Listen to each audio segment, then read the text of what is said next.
Picture this. The year is 911, and France is having a serious Viking problem. These Scandinavian adventurers kept showing up uninvited, raiding villages, and generally behaving like rowdy tourists who didn't know how to leave.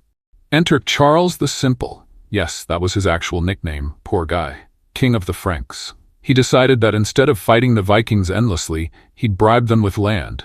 So he struck a deal with Rollo, a Viking leader who was as intimidating as his name was short.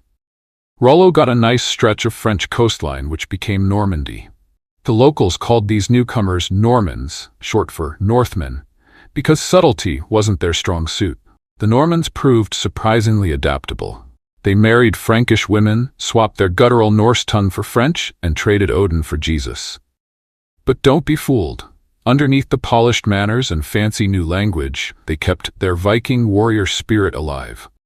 Think of it like Vikings going through a makeover show. They ditched the horned helmets, which they never actually wore, by the way, picked up some Latin prayers, and learned how to build castles. But they still loved a good fight. Edward the Confessor's death left England dangling like a juicy apple with no one to claim it. Harold Godwinson snatched it up, but William of Normandy shouted across the channel, "That apple is mine!" William insisted. Edward had promised him the throne years earlier. Whether Edward actually whispered sweet promises or William simply had a very creative memory, the Duke of Normandy was ready to fight for it. William didn't just grab a few boats and hope for the best. Oh no! He orchestrated one of the most ambitious military logistics operations of the Middle Ages. He built a fleet of warships, sleek and deadly. He gathered 7,000 knights and infantry, armed to the teeth. He stockpiled supplies, horses, and enough wine to keep morale high. And here's the kicker. He managed to convince the Pope to bless his invasion. Yes, the Pope himself. William turned what could have been seen as a land grab into a holy mission. With papal approval, his army marched under banners marked with holy symbols, giving them divine legitimacy. The English Channel was no gentle pond. It was a treacherous stretch of water, notorious for storms. William waited, biding his time, until the winds shifted in his favor. Then, like a predator pouncing, he unleashed his fleet. Imagine the sight. Hundreds of Norman ships slicing through the waves, carrying armored knights, war horses, and the ambition of a man who believed destiny was his. Here's where fate played its hand. Harold Godwinson had just fought off another invasion, the Norwegians under King Harald Hardrada at the Battle of Stamford Bridge. Harold's army was exhausted, battered, and had marched hundreds of miles, north and back again.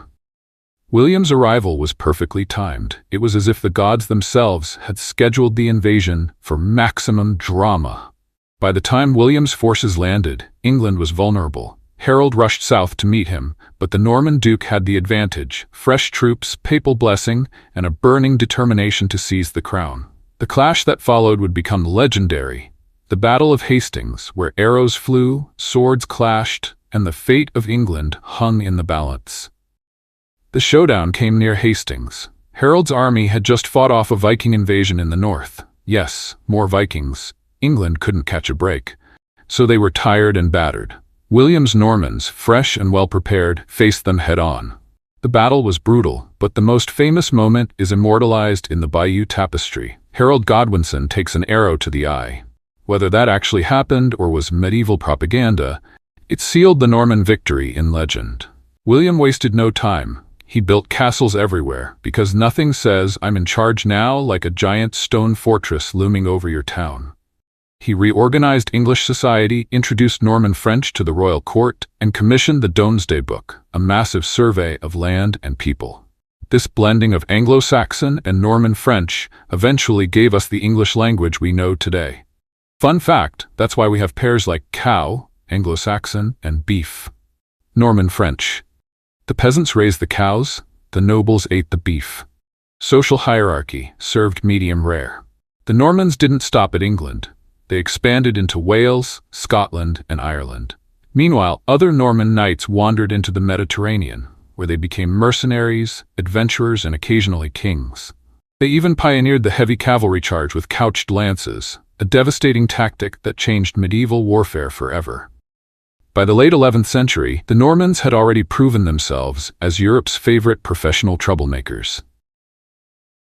When Pope Urban II called for the First Crusade, 1095 to 1099, the Normans were front and center.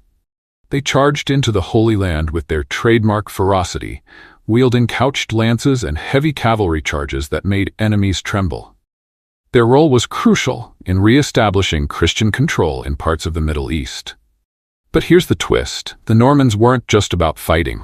They were also about building, blending, and brilliance. Enter William Iron Arm and Robert the Crafty. Yes, medieval nicknames were basically WWE stage names. These Norman leaders carved out territories in southern Italy, eventually merging them into the Kingdom of Sicily in 1130. Under Roger II, Sicily became a beacon of tolerance in a world otherwise obsessed with religious wars. Imagine this: Muslim Arab poets reciting verses in the royal court, Byzantine Greek sailors navigating the seas, and Norman knights sipping wine while listening to Arabic scholars explain astronomy. It was a cultural mashup centuries ahead of its time. Roger II commissioned a masterpiece, the Book of Roger, a geographical encyclopedia with maps so accurate they remained the gold standard for 300 years. While most of Europe thought dragons lived beyond the horizon, Roger scholars were busy charting coastlines with precision. The Normans didn't just conquer, they created.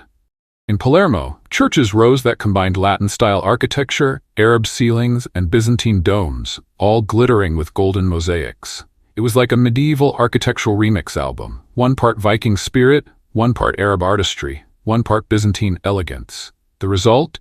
Buildings that still leave visitors speechless today. Here's the paradox. The Normans were so successful because they didn't stay Norman. Instead of ruling as outsiders, they became part of the societies they conquered. They married locals, adopted languages, and blended cultures. Over time, their distinct identity faded, but their legacy remained. Castles and cathedrals across Europe still stand as monuments to their ambition. The English language itself carries their fingerprints: cow versus beef, swine versus pork. Their multicultural experiment in Sicily foreshadowed modern ideas of tolerance. The Normans may have vanished as a distinct people, but their mark is everywhere. From the Bayeux Tapestry to the Domesday Book, from Palermo's golden mosaics to the very words we speak, the Normans live on. Thanks for watching. Please subscribe, like, and share. Every follow helps grow this channel. See you in the next one.